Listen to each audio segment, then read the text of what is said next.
up. He makes the catch. Are you kidding me? 5の型寒天の銃さあこれからが本番だ。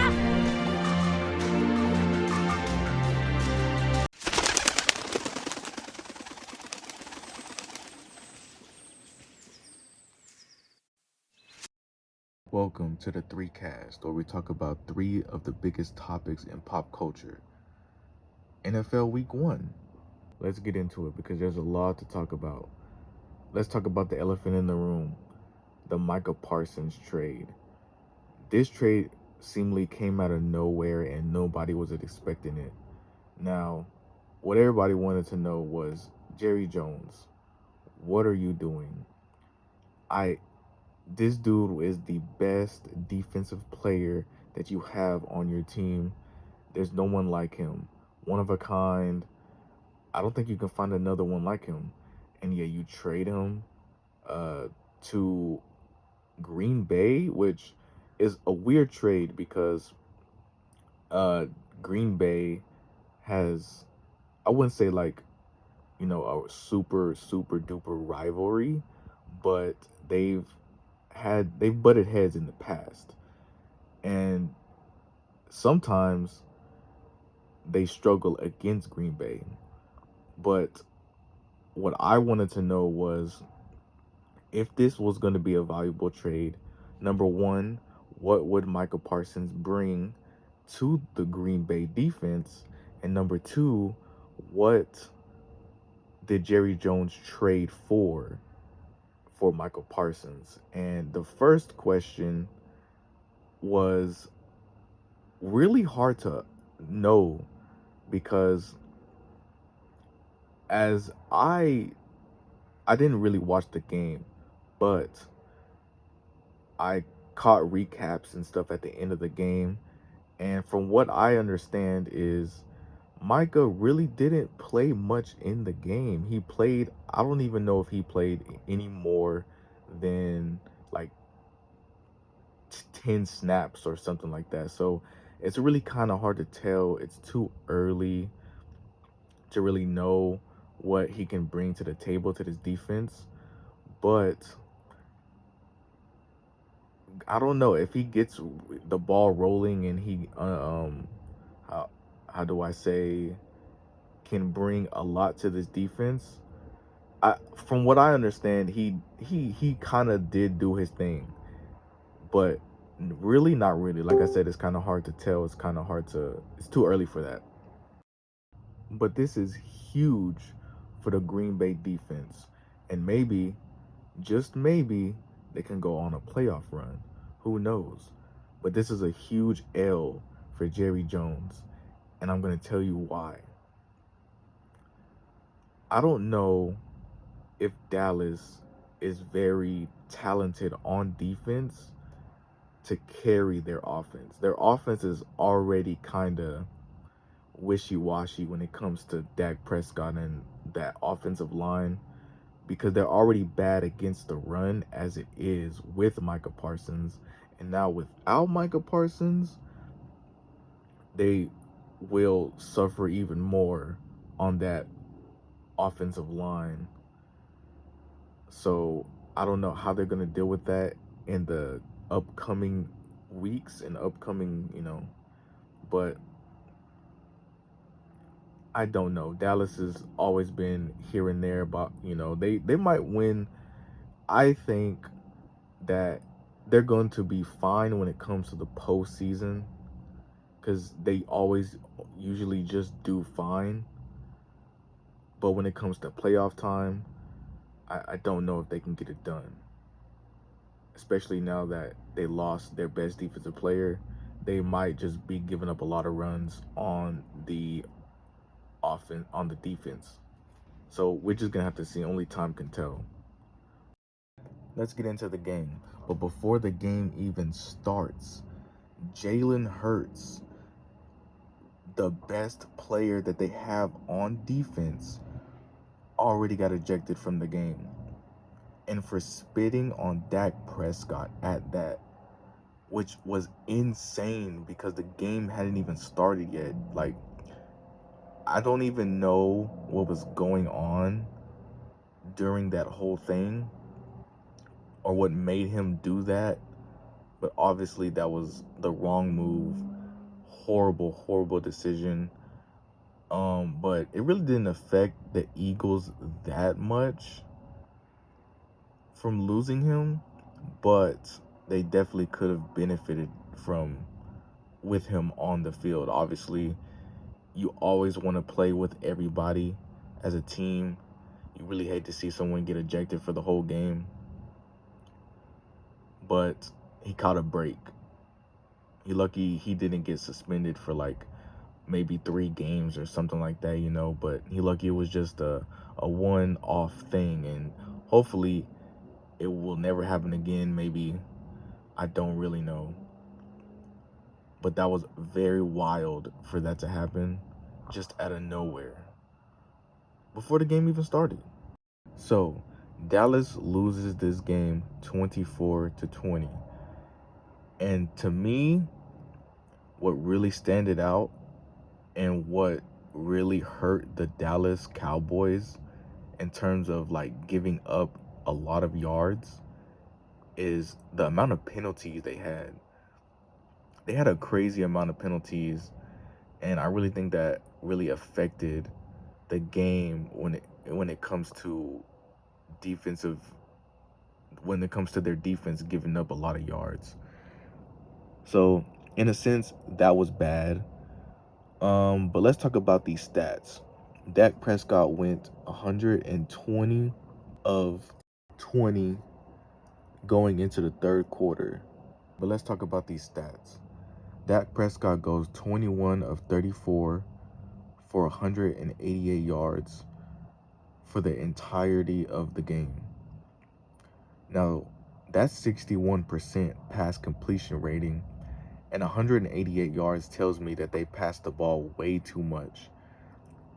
They didn't trust their ground game, which I understand because it's Philly. Like, Philly has, coming off of a Super Bowl, they have a high expectation of being the Super Bowl champ, so they have to play very, very, very physical. But they have to run the ball. They have to get better at, just overall their run game, because, like I said earlier, their defense is not good enough for them to carry Dak Prescott.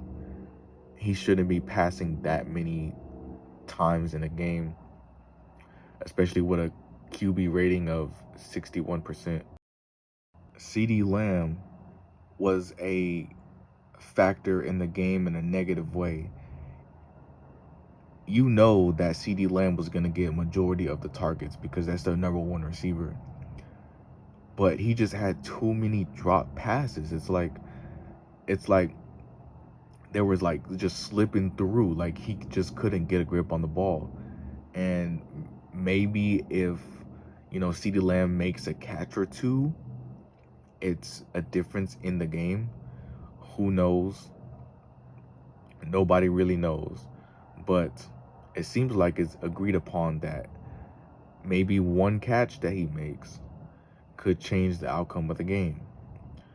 I don't know about that. It's kind of hard to say the way that, Dallas was playing. But I don't know. Maybe it could have swung the outcome to the other side of the game. Who really knows? Also, for the first 3 drives of the game, Philadelphia scores each time for 42 yards.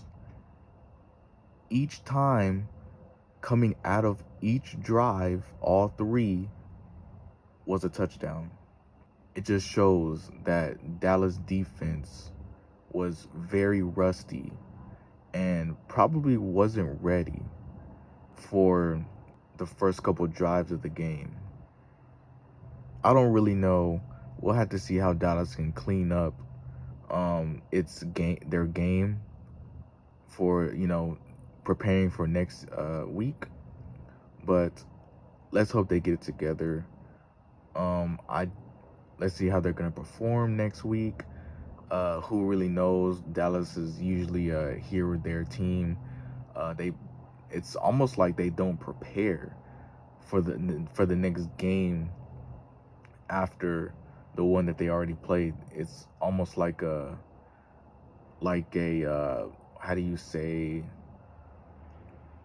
I don't really know what I'm trying to say, but it's almost like they don't prepare. It's like a game to game situation. They just go off of game on game, you know. But Philadelphia Eagles, we already talked about how their best player got ejected, which is crazy. Their best defensive player, I feel like that could have made an impact on the game. It definitely would have made their game better. And the thing about that specific situation is that it was only 6 seconds, either before the game even started or after the game. It only took 6 seconds for that situation to happen, which, again, like I said, should have never happened. Is very unnecessary.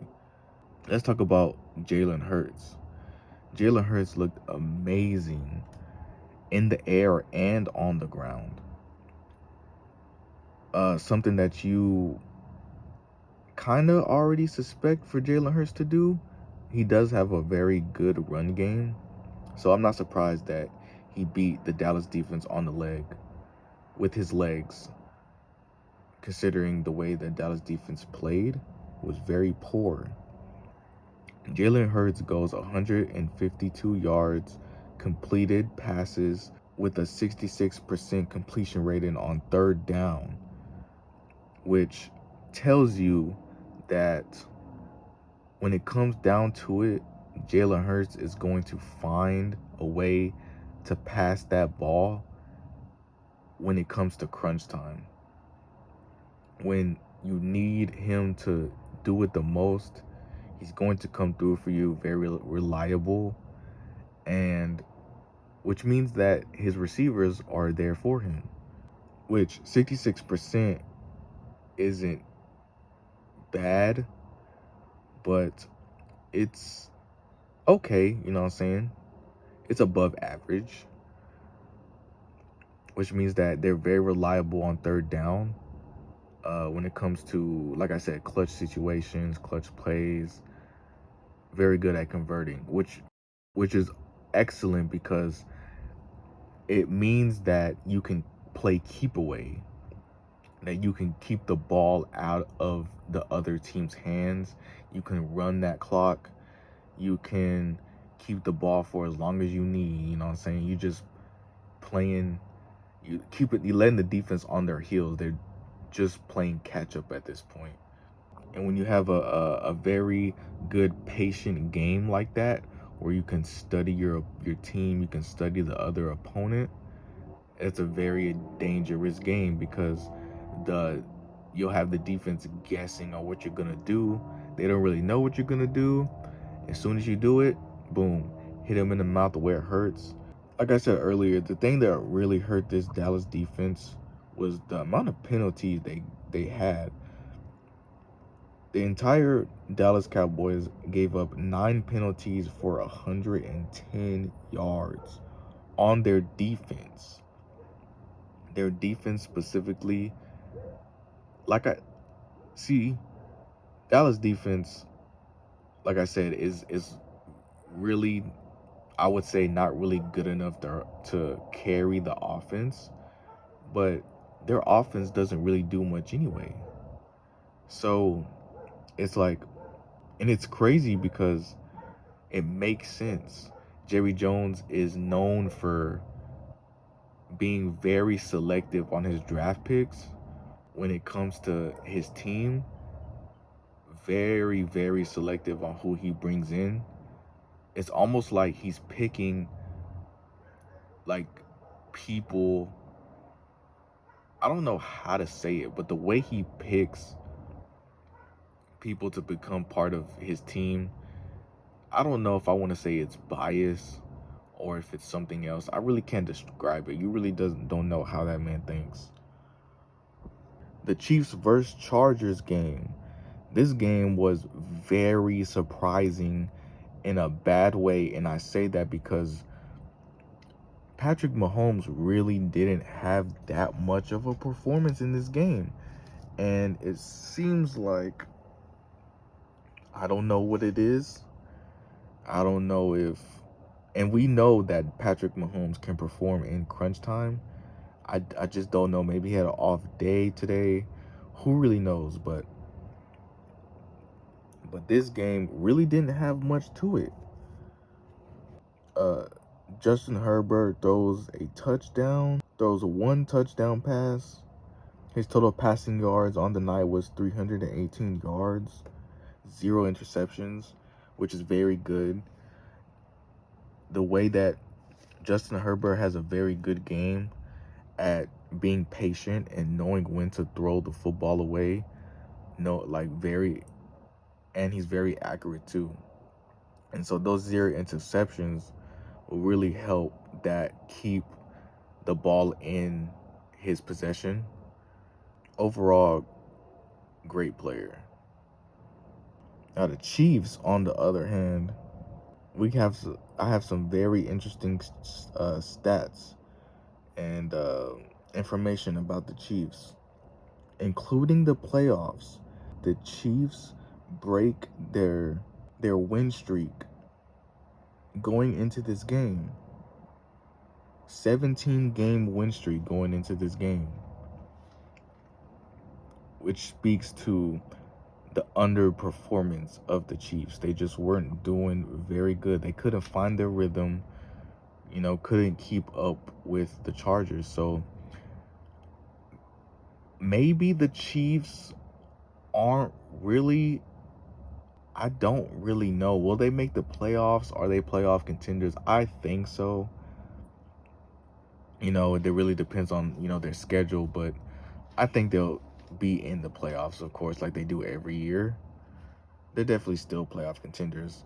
But the Chargers, very surprisingly, could be playoff contenders, seeing that the performance that they had in the game definitely could be playoff contenders and surprising playoff contenders. Nobody really expected this of the Chargers. Usually they're hit or miss on the playoffs. Sometimes they make it, sometimes they don't. But it seems like a lot of people are into this. A lot of people are in on the Chargers. Maybe making the playoffs, possibly. Who knows? Patrick Mahomes' stats were 24 of 39 passing completed, which means that he did throw the ball a lot. Possibly didn't complete most of the passes that he did throw were incomplete. But he threw for 258 yards and he had a rushing touchdown, which is not a bad day for Mahomes. It seems like that he really did his thing when it came to doing what he needed to do, but just couldn't pull the win. That's unfortunate. You hate to see it, but you dust yourself off and you try again next week. The Bengals and Browns game was a game that everyone had the Bengals coming out with the win. It seems like everyone is very high on the Bengals making the playoffs this year. Maybe they'll be good, maybe they won't, but it seems like it's an agreement that everyone thinks that, they're going to come out and be playoff contenders. We'll see. It's a possibility with Joe Burrow in that quarterback. Very good quarterback to carry in the playoffs. Definitely contenders. This is Joe Burrow's 12th straight game with a passing touchdown. We all know that Joe Burrow is good with his arm. So I'm not surprised that, he has gone 12 straight with a, passing touchdown, you know what I'm saying? So he went 14 of 23 in this game. Seemed like he did pass the ball a lot, made a lot of incompletions, only completed 14 of his passes. He got 133 yards and he got a touchdown out of it, which very mediocre game. I don't know if I would be in on the Bengals just yet. Maybe just we'll see about it, but this game really didn't show me that they could be playoff contenders. We just gonna have to wait and see. There was not too much from the Bengals to let me know that they are contenders, but it's possible down the road that they make it up. They usually always do. And the Browns really didn't have much to talk about either. Their quarterback was Joe Flacco. He went 31 of 45, which means he really passed that ball around. Went for 200 yards in the air. He got 1 TD. He also threw 2 interceptions, which is not surprising. I mean, the Browns really haven't been good in forever. And Joe Flacco is, one of those quarterbacks who, you just know that they are very under average. So there's not too much high expectations for that. And it really shows when he throws multiple interceptions in the last 3 of the 4 games that they lost. Every single game, the last three of the 4 games so far have been a loss. And I don't want to, blame, Joe Flacco or whatever, but he's definitely the leader of the team, the quarterback, the one who the team is supposed to, carry, you know what I'm saying? He's the leader. And it really shows that this team is just not good. And the stats show that. If this team keeps playing like this, they definitely are not playoff contenders. But that's all I had for that game. The Bengals win it 17-16, low scoring game, which I kind of expected. But we'll see what the Bengals can do with that win.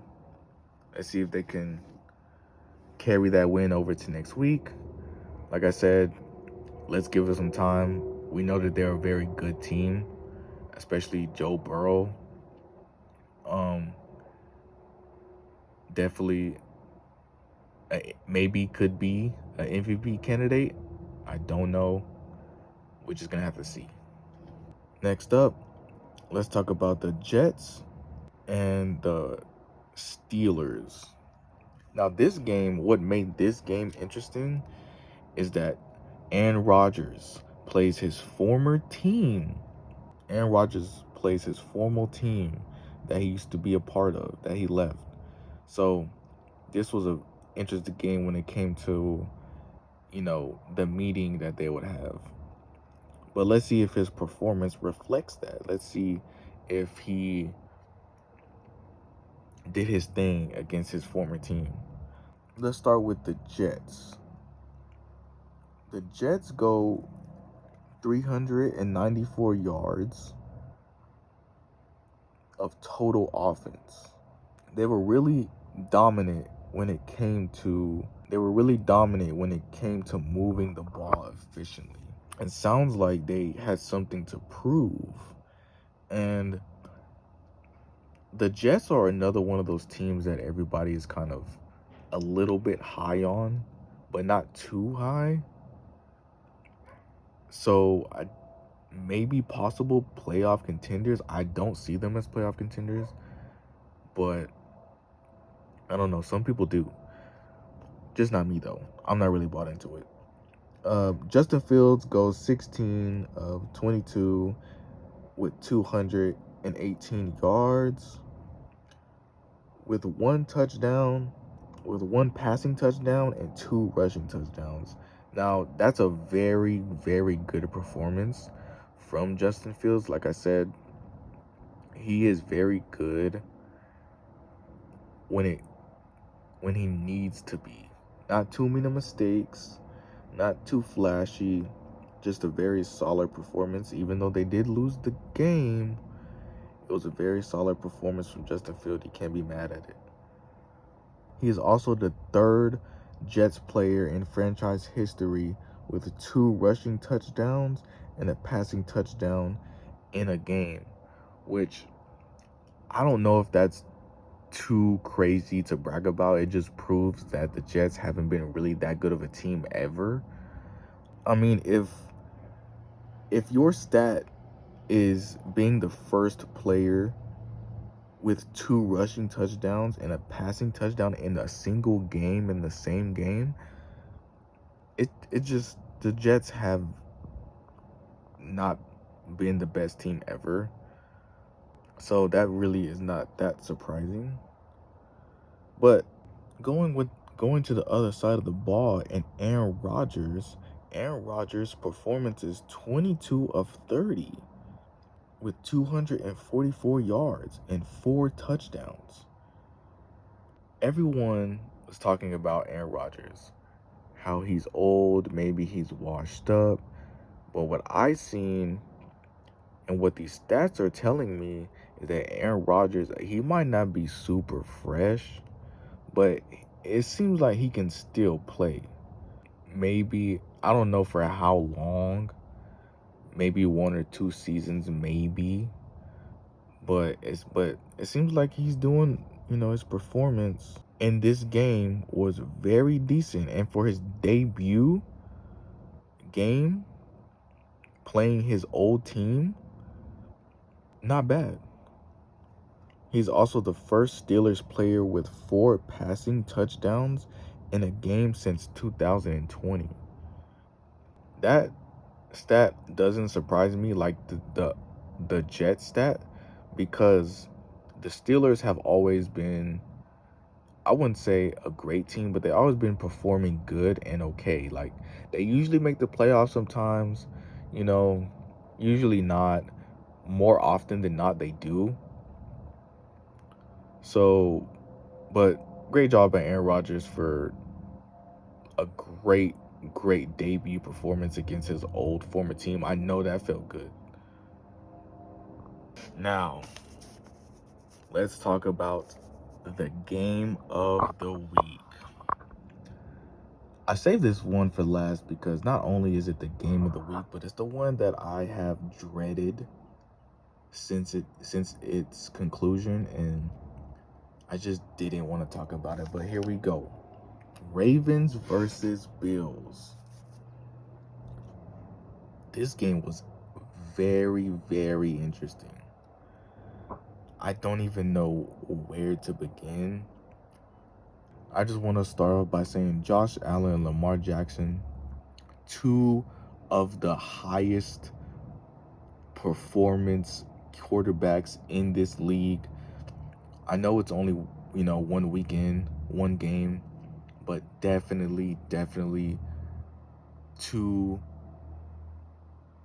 MVP candidates in the making. And I don't even think that's too early to say. I think, considering the performance of these 2 in this game, that's definitely a understatement. These 2 teams will definitely meet in the playoffs. It's how it usually happens. But let's get into the performance of the game. The Bills and Josh Allen goes 399 passing yards, which is insane for the total game. And I'm not gonna lie, it kind of, speaks to the way they won this game. Their receivers were just locked in. They did their thing, did everything they can do. Josh Allen just has an amazing arm, incredible passer of the football, and he can, do some running too. So overall, just a great quarterback. And the biggest thing about this game is that during the end of the third quarter, Buffalo trailed 34-19, which was the score at the end of the third quarter. And the biggest takeaway from the game is that the Ravens gave up a big lead, which is not the first time the Ravens had did that. They're kind of known for not performing in clutch time. When it comes down to it, they gave up very big leads. The one that I can think of on the top of my head is when they played the Dolphins, and they gave up that huge lead in the Dolphins, and it came out back to bite them. I don't really know why the Ravens give up so many big leads. You know, some say it's because their defense is too maybe confident and maybe too good for itself. But the problem with that is you can't really rely on your defense anymore like you could back in the day. Because back in the day, the Ravens, the early 2000s Ravens up until 2014, I would say, the Ravens were very defensive heavy. You could rely on their defense. That's what they're built. This whole team, this organization was built on defense. And with a player like Lamar, the way as good as Lamar is with his legs, and he's starting to become good at passing in the past 3 years, this is not a defensive team anymore. This is a offensive driven team. And the problem is when you try to rely on your defense too much, like you do what the Ravens do, you know, you kind of just don't rely on Lamar as much. And it seemed that way at the end of the game. Whenever they were trying to go for it on fourth down, their last possession, and they punted it, which was a very controversial decision from John Harbaugh, because it gives off, I don't trust my quarterback to, you know, come through for me. So I don't know what was going on there. It was a crazy game. The Buffalo Bills in this game outscored the Ravens 22-6 in the fourth quarter, which is insane. It kind of speaks to how many points that the defense gives up.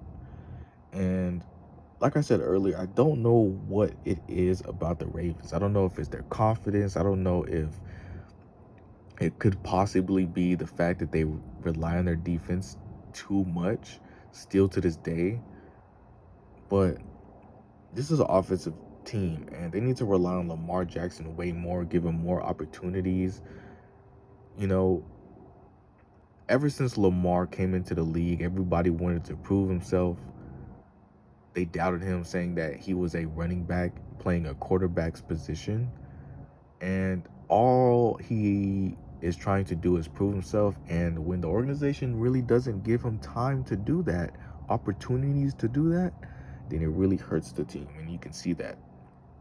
But Lamar did give an amazing performance in the game. Considering that they did lose, their stats do not show that, but we'll get to that later. The Bills in their last 20 home games go 26-3, which really speaks to this organization and Josh Allen's performance.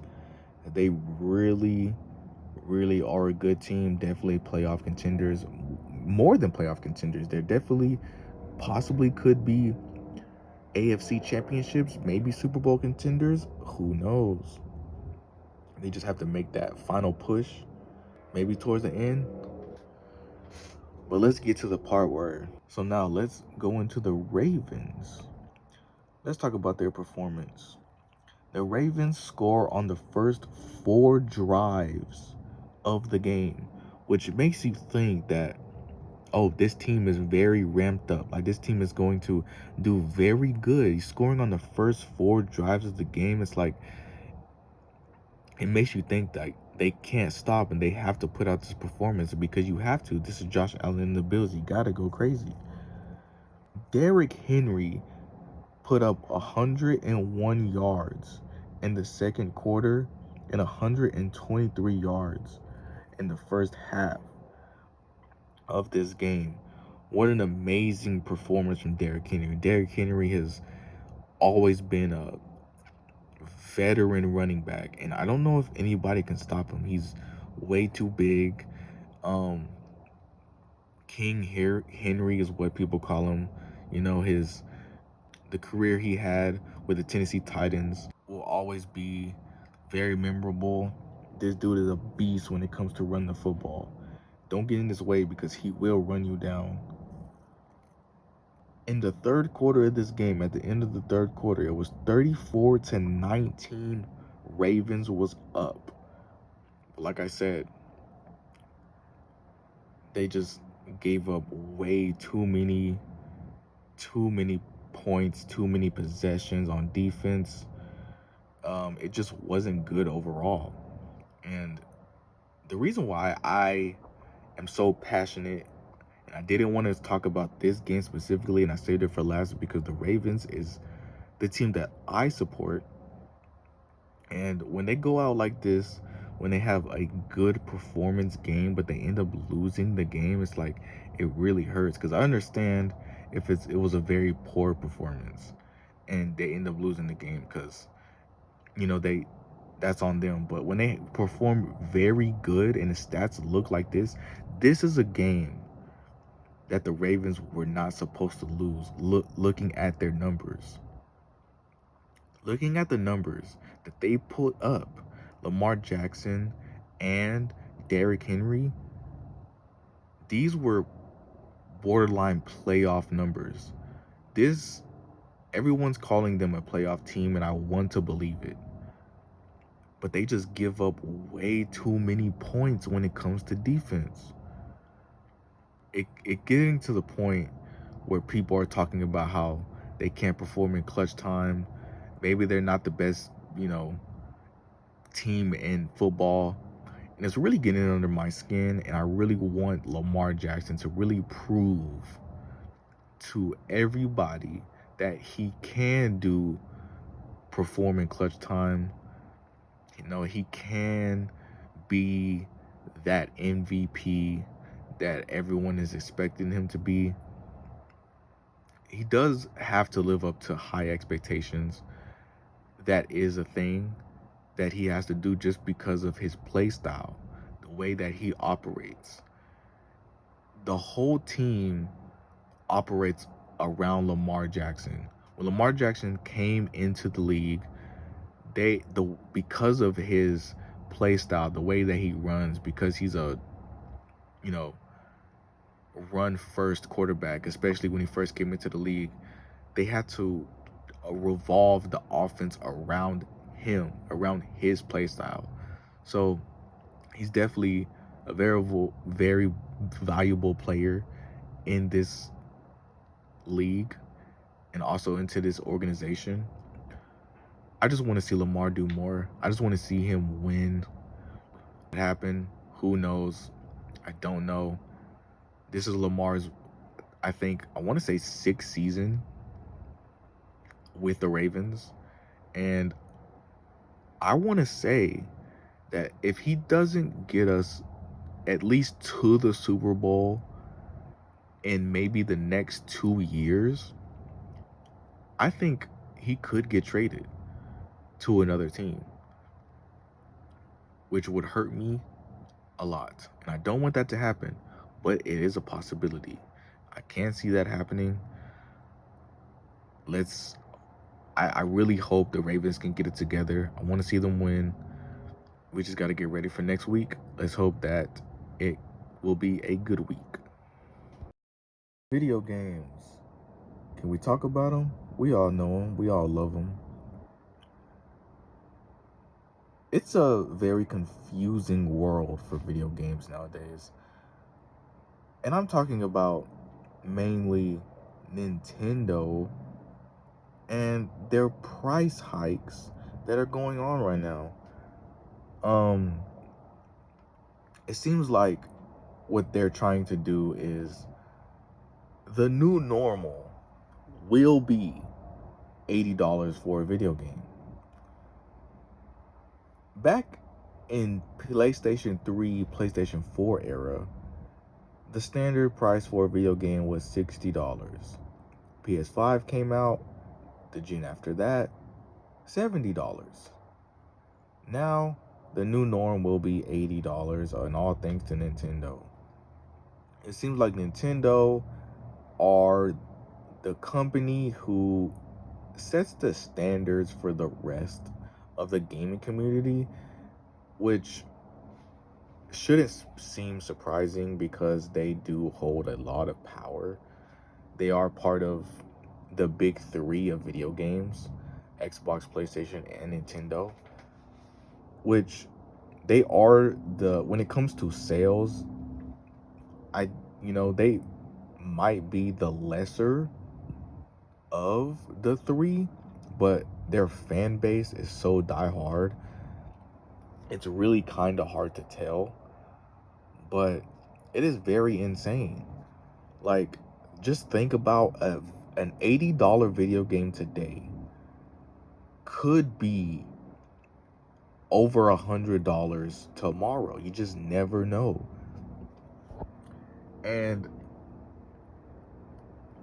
especially with the GTA 6, coming out next year, or whoever knows next, if it ever gets delayed again. We've already had like 2 or 3 announcements of the game. But that game definitely will have different versions of it, different editions. Of course, the standard edition probably is costing $80.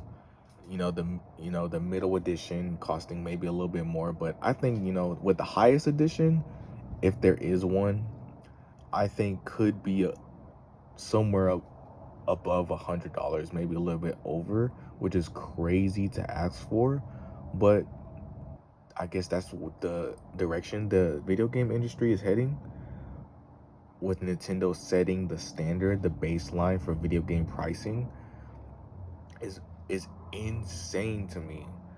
And with the Nintendo Switch outselling record time in like the first 3 days of its announcement, I am not a fan of the Switch 2, and I don't have one. Not because Nintendo is, what allegedly, what everybody's been saying, a shady company, and, just an overall, just, I don't know how to explain it, but not because of, Nintendo. I do like Nintendo games. I'm a fan of Pokemon. I do eventually plan on getting the Switch 2 because I do want to try out the Pokemon game. But the reason why I don't have a Nintendo Switch 2 is mainly because there's not enough to justify a purchase. The library is not big enough. They have Mario Kart 8, or the Mario Kart World, Mario Kart World, which came with the Switch, and Mario Kart, of course, is a big title, a standard title. It is a home title. And it came, bundled up with it, but that was about it for a long time. And a month later, it was Donkey Kong Bonanza to come out for the Switch. If you were into that game, I don't know if too many people were into that game, but I could be wrong. Me personally, not really. But there just wasn't enough with the Switch. And there's that controversial game. I don't know what the game is called, but there's a controversial game that the Switch had. It just recently came out. The one with the wheelchairs and the basketball, and it's like, I understand Nintendo is different, and they try to be different. They're not like Xbox and PlayStation. With Xbox and PlayStation competing together, they mainly have like story-based games, maybe some, first-person shooter games, and they probably, they definitely share titles with each other, but Nintendo is different, and they try to be, and it could be a good thing. It can be, but sometimes it's not. That wheelchair game reminds me of the Switch 1. There was a game that came out for that. It was called ARMS. and you basically just, it was a free-for-all battle arena, just basically knocking your opponent down or off the stage. I don't really know, but it reminded me of that game. And also, so yeah, that's what that game reminded me of. You know, like they try to be different. Nintendo, sometimes being different is, it could be a good thing, but sometimes you gotta know what you're doing. And it sounds like Nintendo just, I don't know, they're really, maybe they're in an experimental phase. The Switch 2 just came out. They're trying to figure out what it can do when it comes to limits. I know people are trying to run Cyberpunk and high frame rate video games when it comes to the Switch 2, and they just can't do it because the hardware is just not for that. So, and you can't be surprised when the Nintendo Switch 2 is not going to run the way that it runs high performance games like Cyberpunk 2077. It's probably going to try to run GTA 6, which is probably not a good idea. You can't really be surprised that it performs the way it does. It's not really meant for that. It is a handheld console after all. It's not really a standard console. So you just have to know the limits of what the Switch 2 can do. And it seems like Nintendo is just putting out just random games for no reason, which, I mean, I don't know, maybe just to build the library up. Then the Switch 1 already kind of, it had a good library. It wasn't really large. It was a decent library. So it kind of seems like this Switch 2 is just trying to build a library just to do it, just maybe to compete with the Switch 1. I don't know. And that's another thing though, along with the price hikes that Nintendo is doing with the Switch 2, with making every game, $80, they're also jumping the price of the Switch 1, which makes no sense. Other retailers understand and know that, when a new console is out, the older one gets a price slash, you know what I'm saying? It gets discounted, but I don't know who Nintendo Switch's marketing team is, but definitely not a good idea. I don't know what they were thinking. It sounds insane to me. And can we talk about, now this is just a personal thing to me, and I don't know if y'all have noticed this and y'all feel this way, but I have recently seen a spike of video games coming out of China specifically that, me personally, I think they are hit games.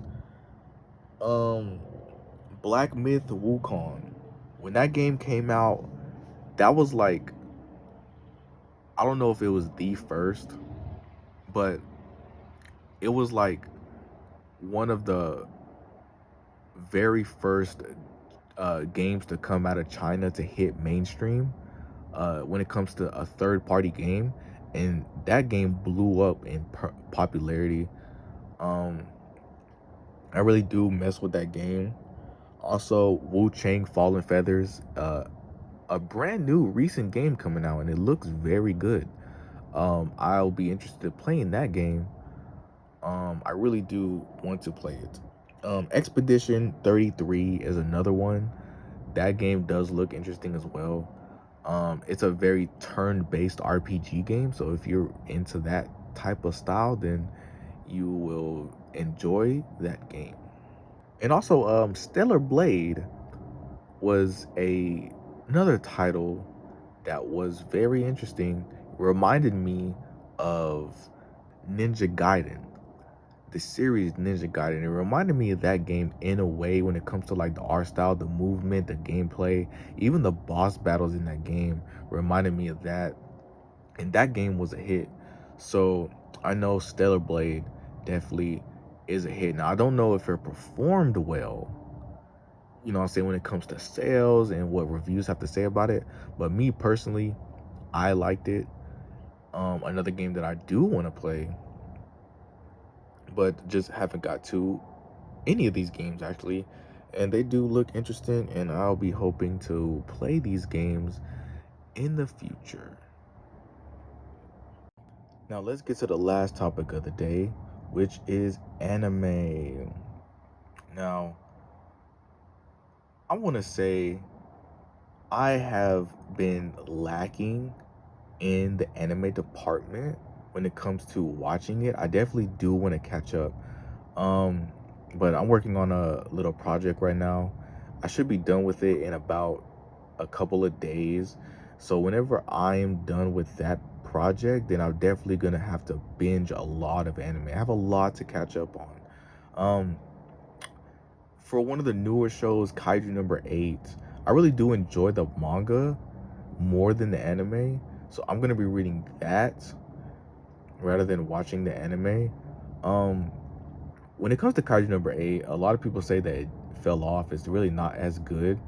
It I don't agree with that, but I will say that if you're watching the anime, I heard that it gets very good and interesting in season 2, because I did watch season 1 of the anime when it first came out, and it did have a very slow pace to it.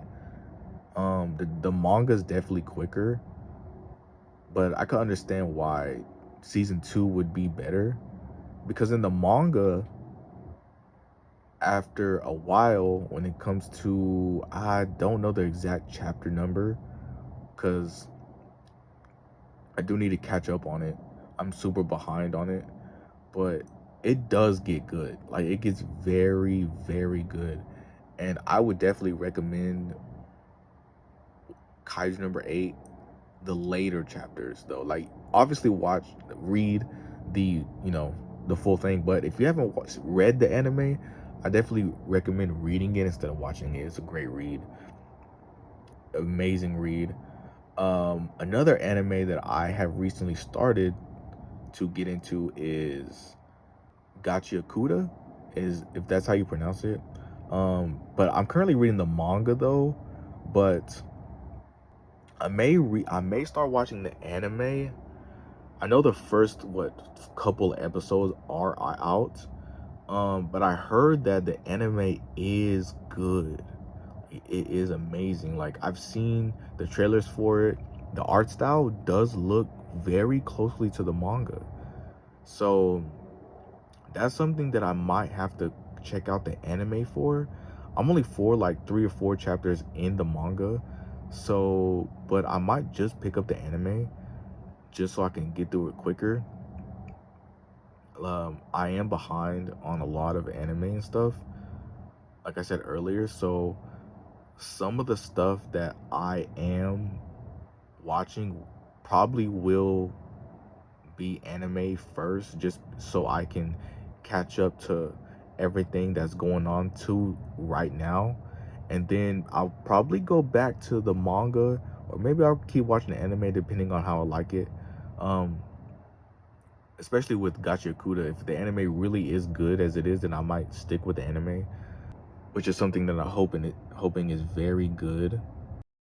With the upcoming Demon Slayer season, the Infinity Castle, that is probably what I'm the most excited for when it comes to new anime coming out, because I think it's going to be a very good season. It is supposed to be the final season. I know that the movie is out, and it came out in I want to say recently. It came out in America, over here in America. So, but I know, of course, like other countries, Japan and like other countries got it first. But I know that they had theater showings over here in America. But I want to wait until the arc, they adapt that movie into the arc, so I can watch the arc of it. That way I can binge it throughout multiple episodes, and like that way it will be a longer experience for me. But I really do hope that the closing arc to Demon Slayer is good, because Demon Slayer is one of those animes that are, it's like a main, it's a mainstream anime, but it's classified as a new gen anime. So, and it's super popular. So I'm hoping and waiting for that anime, that new season to come out. And it really should be good. But that brings me on the topic of a lot of animes are ending. A lot of mangas are ending. Um, My Hero Academia did just end, and that was a very controversial ending. Let me know how you feel about that ending, as well as Jujutsu Kaisen's ending. The manga did end. Also, the anime is supposed to come back for a fourth season, third season or fourth season. So it is supposed to return. I'm actually excited for that too. I'm more excited for Demon Slayer, but I'm excited for Jujutsu Kaisen as well. That should be amazing. I did read ahead in the manga, so I do know what is going to happen, but I am excited on how they're gonna animate it, how it's gonna look, how maybe the little changes that the anime does to the story. I hope it's still good as the manga is. So I hope they don't do too much changes to it, but I really want it to be good, really amazing. So I'm looking forward to that too. Also, bringing it back to Kaiju number 8, I know that Kaiju number 8 did end, but it seemed like it abruptly ended. Like it only lasted for a little bit, and I think that is because I think Kaiju number 8 just wasn't that popular of a manga, so, or of a series.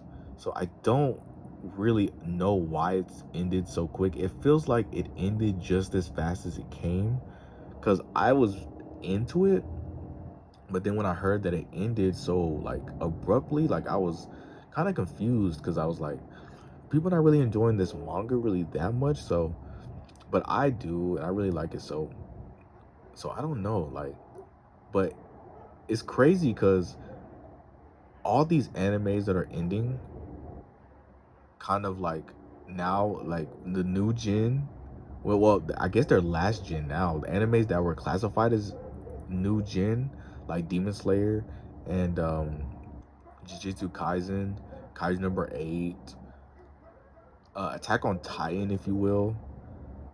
A lot of these animes and mangas really are ending very, very, like, right now, and which is kind of sad, but in a way, kind of, making the gateway and bringing new gen anime, uh, if you will, like new gen, if you will, like Gacha Kuda, of course. A really good new gen anime, that I am looking forward to. Um, Before I go, I do want to mention that I do have my own manga with my own website that I am working on. Um, I will put a link in the description to the website. It is a website that I own.